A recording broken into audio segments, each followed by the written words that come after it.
नमस्कार। अगर दुनिया में बेइज्जती करवाने की लिस्ट बने तो उसमें पाकिस्तान का नंबर सबसे पहले आएगा। ऐसा मैं क्यों कह रहा हूँ? इंडोनेशिया के प्रेसिडेंट सुबियांतो जेनको कहा जा रहा है कि रिपब्लिक डे की परेड अटेंड करने वो भारत आ रहे हैं। इसका ऑफिशियल अनाउंसमेंट अभी बाकी है। इसमें देर क्यों हुई? क्योंकि उसकी वजह यह है कि जब किसी को इन्वाइट किया जाता है तो जब सब कुछ कंफर्म हो जाता है, सामने वाली कंट्री से कंफर्मेशन आ जाती है और स्केड्यूल नज़दीक आ जाता है, तब ये अनाउंस किया जाता है ताकि किसी भी तरीके का कैंसिलेशन का चांस ना हो। यानी जब आप एक तरीके से हर चीज़ फिक्स कर देते हैं और उसके बाद में कोई चीज़ कैंसिल हो जाती है तो वो उस कंट्री के लिए थोड़ा सा वो सेटबैक होता है, यानी माइनस पॉइंट होता है। तो इसलिए वो जब स्केड्यूल नज़दीक आ जाता है तब उसको अनाउंस किया जाता है। ये सब कुछ होता उससे पहले पाकिस्तान को इनविटेशन के बारे में पता चल गया कि इंडोनेशिया के प्रेसिडेंट इंडिया आ रहे हैं।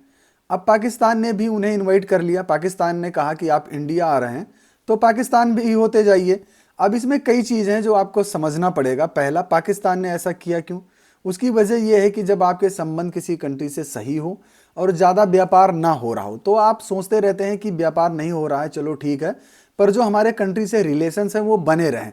यानी आगे जाके जब कोई ज़रूरत पड़े तो हमारा उससे जो संबंध है, यानी किसी चीज़ का व्यापार करना हो तो वो उसमें कोई तरीके की रुकावट ना हो अगर संबंध अच्छे रहते हैं।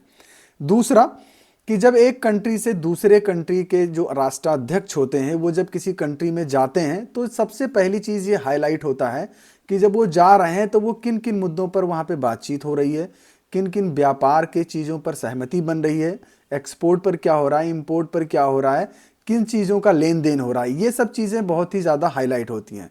तो पाकिस्तान के पास ना तो कुछ इंपोर्ट करने के लिए है और ना ही कुछ एक्सपोर्ट करने के लिए है, लेकिन उनके जो संबंध है वो इंडोनेशिया से वो सही है क्योंकि वो भी एक मुस्लिम कंट्री है। हालांकि वो सिर्फ इसी वजह से है, वो थोड़ा सा तवज्जो देते हैं कि वो चलो पाकिस्तान एक मुस्लिम कंट्री है तो वो थोड़ा सा पाकिस्तान को तवज्जो देते हैं, तो ठीक है। उसकी वजह ये है कि पाकिस्तान हमेशा वो कहता रहता है कि हमारे मुस्लिम कंट्रीज़ हैं, मुस्लिम ब्रदरहुड हैं, मुस्लिम कंट्रीज़ हैं, तो इसलिए वो कहते हैं कि चलो ठीक है, ये मुस्लिम मुस्लिम करते रहते हैं तो थोड़ा सा उस तरीके से भी संबंध को वैसे ही बनाए रखना चाहिए। तो इंडोनेशिया के प्रेसिडेंट ने भी हाँ कर दी कि चलो हम वहाँ जा ही रहे हैं, इंडिया जा रहे हैं तो उधर से हम पाकिस्तान भी होते आएंगे। पर उन्होंने ये एक्सपेक्ट नहीं किया होगा कि इंडिया इस बात के लिए प्रोटेस्ट कर सकता है। हालांकि उन्हें ये बात पता होनी चाहिए कि अगर आप इंडिया से संबंध हाईएस्ट लेवल पर ले जाना चाहते हैं तो उसकी एक कड़ी यानी पाकिस्तान को थोड़ा सा दूर रखना पड़ेगा। ऐसा नहीं है कि उन्हें इंडिया पाकिस्तान के रिश्तों के बारे में पता नहीं होगा, पर उनको सत्ता ज़्यादा दिन के बाद मिली है तो शायद कुछ एक्स्ट्रा करने के बारे में सोच रहे होंगे। अब ये कहा जा रहा है कि इंडोनेशिया के प्रेसिडेंट इंडिया आ रहे हैं और पाकिस्तान को उन्होंने मना कर दिया है। हालांकि इंडिया ने ये नहीं कहा था कि आप वहाँ ना जाओ या उनसे व्यापार संबंध ना रखो या किसी तरीके से रिश्ते ना रखो।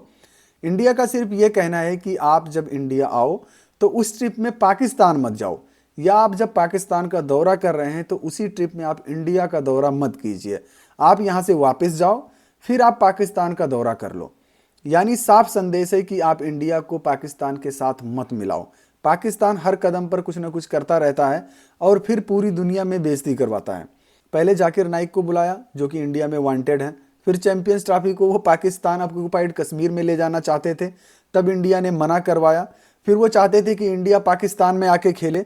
अगर वो नहीं मानते और कहते रहते कि 2026 के आगे तक का भी इंडिया लिख के दे कि इंडिया पाकिस्तान नहीं आएगा और पाकिस्तान इंडिया भी नहीं जाएगा, तो शायद वो चैंपियंस ट्रॉफी भी अब तक वहां से चली गई होती, यानी जो अभी हाइब्रिड मॉडल हो रही है वो भी नहीं होती। तो अब नरेंद्र मोदी गवर्नमेंट ने ये साफ कर दिया है कि आपके रास्ते अलग हैं और हमारे रास्ते अलग हैं। ये एक ऐसा संदेश है जो पाकिस्तान को हमेशा याद रहेगा।